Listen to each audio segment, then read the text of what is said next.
Hi there. In the car this time. Putting my face on here. Anyway, gonna get into it kind of quickly. I had a PowerPoint presentation that I was gonna do, but I figured I would just get on here and talk instead. Excuse me if I'm not looking just directly into the camera, it's a little weird. So I'm gonna kind of look like right above it. Anyway, today's topic is a contingency for the Orioles this offseason if and we've already seen Snell sign with the Dodgers, but Snell, Burns, Fried, Crochet aren't available to fix the rotation. Dang, my glasses have a glare to it. That's annoying. Anyway, let me raise the camera so that's better.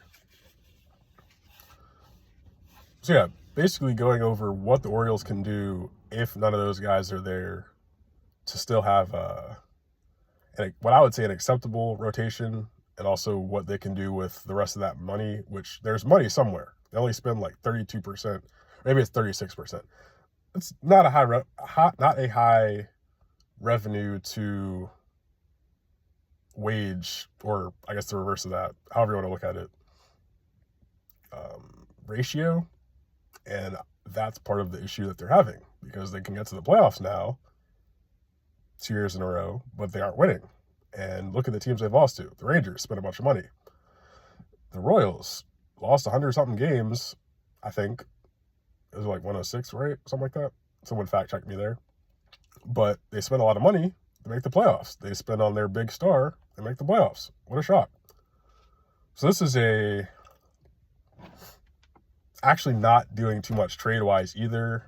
There's that Orioles trade video I made as well that you can check out. A couple options.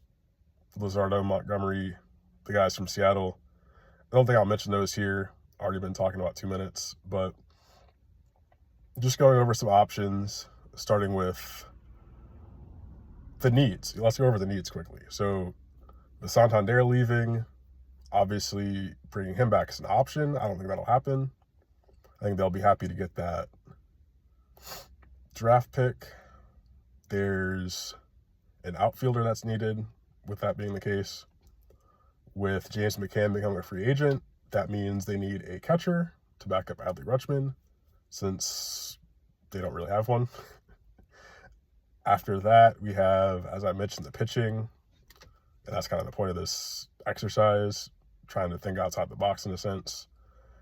And in addition, I would add one reliever, although I'll explain that there's that possibility that they won't add one, and I'll explain why.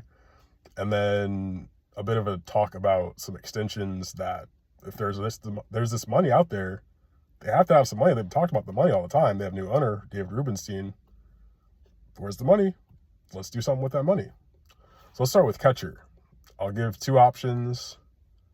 I think there's one that's maybe a little cheaper than the other, although I'm not 100% sure there.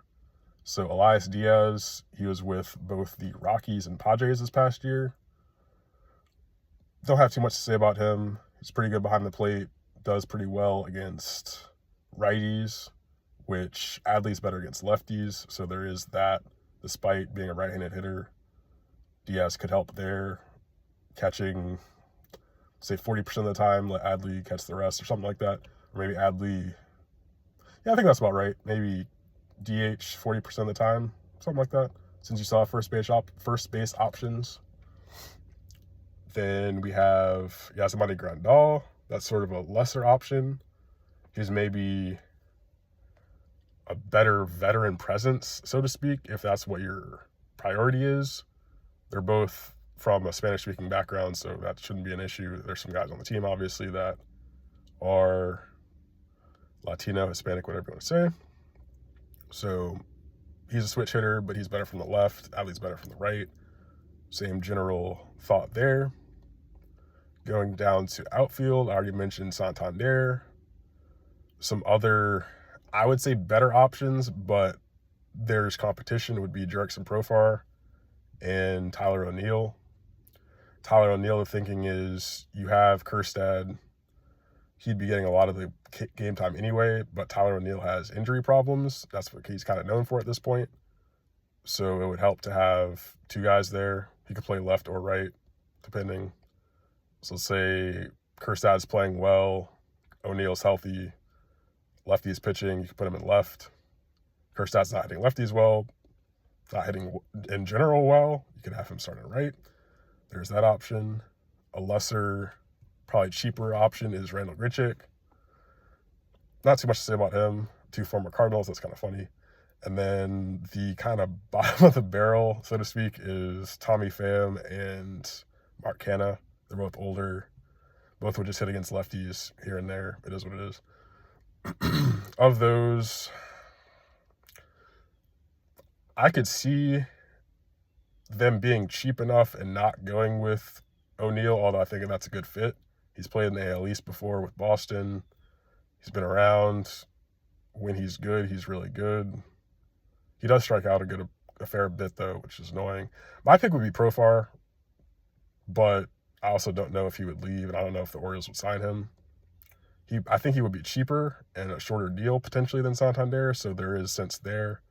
I also think he's less of a power guy, more of an on-base guy. And compared to Santander, his splits are better from the right side, which I think could help. Although the issue there is Kjerstad would be blocked still if you're playing him at right, seeing as Kowser's in left, Cedric's in center. There's that issue. But also, if you had that for a year, had him play either right or left, Profar that is, say he plays left when Kowser's not hitting lefties, let's just say, and then Daz Cameron's there as well, or he can play right and have both of them out against lefties. And then once Mullins is gone, Bradfield takes over center, and then once O'Hearn's gone, Kjerstad takes over first. That'd be your lefty option there. That's an option. So yeah, I mean, there's options. It's not sad, I mean, we're talking baseball, but the slightly depressing option there would be for catcher, just not sign someone roll with what you have. Whoever that guy, Pinto, I think they had signed, that would be kind of awkward / underwhelming. And then Canha Pham for left / right with Daz Cameron as the other guy, that would be relatively underwhelming. Moving on to pitching. I'm not going to talk about too many guys. I'm just going to say that there's 2 directions in a way that they could take. One is an innings eater. Gotta have the fingers. An innings eater, a pretty solid guy, and then a risk. So the innings eaters, that would be the likes of Chris Flexen he's with Chicago White Sox, not good. Michaelis with St. Louis, who they'd more than likely give away. Maybe have him pitch for you while they're paying his contract a bit of it, just to get him off the books because he's not good. And then another one's Patrick Corbin. He's with the Nationals, won them a World Series, but pretty underwhelming outside of that throughout his contract. They're happy to have him off the books. But the point here is Corbin Burns pitched a lot of innings. I believe it was like 200. And with Kyle Bradish still out, you're going to need innings. So that's the thinking there. I don't like that option. But if you were to go for a risky guy like Boyd, Buehler, Bieber, any of those guys, or Spencer Turnbull, the thinking is you'd want to balance that out. So if you get nothing, and let's just say they get injured again or are terrible, you want someone who can eat up the innings. In the middle, the kind of mid-range guys, that's any of Nathan Eovaldi, Michael Lorenzen, Andrew Heaney, Colin Ray, Trevor Williams, Sean Manaea, Severino, Quintana. There's others. I'm just naming a number of them. I think it'd be realistic to get Eovaldi and Heaney. I think that's enough of some quality, but largely just stability within the rotation. And I think that's what's necessary. We don't know what you're getting from Bradish coming back from injury. Don't know what you're getting from Rogers. Povich is pretty young and hasn't done too much pitching in the majors. Grayson Rodriguez has his injury concerns here and there. I think that makes sense. They've talked about Eovaldi and his numbers being kind of similar to Burns, because I don't see Burns coming back, and that's kind of the point of this exercise. So even if he were to come back, it's not like his numbers are that drastically different from Eovaldi's, which does that justify spending all that money and giving all the years to Burns? Probably not. So there's that. I think the underwhelming but realistic, but also if everything were to go to plan version here would be something like Heaney and Lorenzen. I think that, as I said, is underwhelming. It does, in a lot of ways, replace Burns, though, just based on the innings. If that's what he's known for, he's the workhorse. You get two guys, have the rest of your staff. That would be Heaney, Lorenzen, not in order, Eflin, Rodriguez, Kramer, Suarez, Povich, Rogers, Young, McDermott. That's like 10 guys. Up next, we got the bullpen, because that's a direct relationship there. Some of those guys at the end I mentioned, McDermott, Young, Povich, Suarez, if they're not in the rotation, they could be in the bullpen. Currently, there are, I would say, 7 relievers, 4 right, 3 left. That would be Bautista, Cano, Dominguez. We'll say Suarez, but there's also McDermott, Selby, Young. I'm sure I'm missing like 1 or 2. And then from the left, there's Aiken, Suarez, Perez. And I suppose you could also have Povich. But ideally, you'd get Tanner Scott. That's not going to happen, though, because, again, this is not a, I would say not a serious organization, but it is what it is. I think a realistic one would be AJ Minter, although, again, I think he'll have suitors. He could go back to Atlanta. He could go to another team that's maybe a little more serious about spending money. A realistic one would be either Chafin or Smiley. Ultimately, I could see them not doing anything or getting someone even worse. I don't think they'll get Chapman. That he's too expensive and inconsistent, I would say, for this team.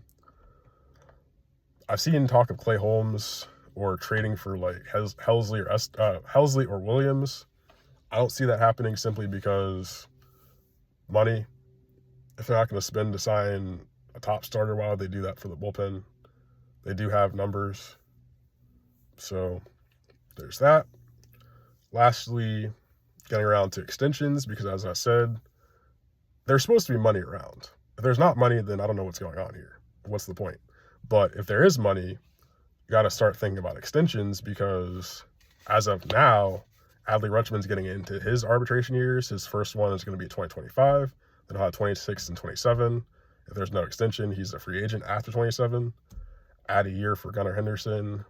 Add another year for Kauser and Westberg. And then that's getting way too far ahead for like Holiday and the like.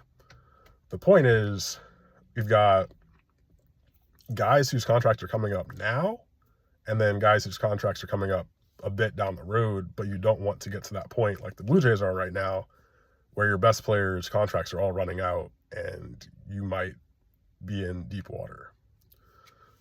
So do we think Henderson's going to sign an extension now? No. Do we think Rutschman after his second half will now?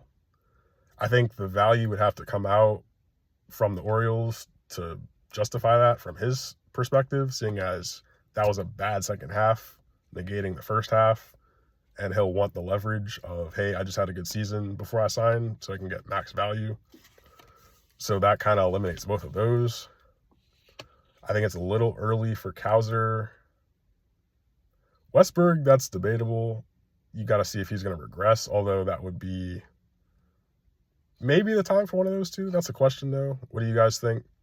And then you also have guys whose contracts are coming out or running out sooner, such as Cedric Mullins. If you don't know if Bradfield's going to be ready next year, at the end of next year, rather, going into 26, Cedric's contract runs out in 25, into 25. So would you extend him for a year or two? That's the question.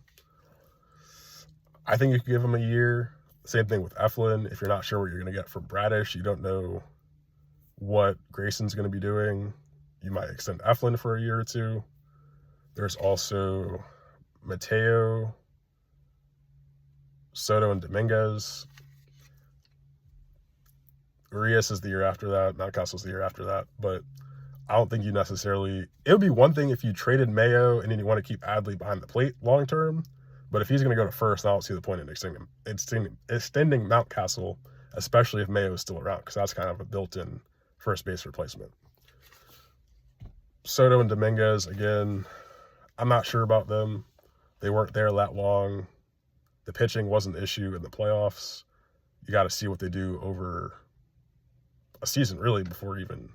I would say even before considering re-signing them or extending them. So those are my thoughts there. What do you all think? Who would you like to see the Orioles sign? I didn't talk about trades because I talked about trades in the other video. And this is more of a signing and extension video.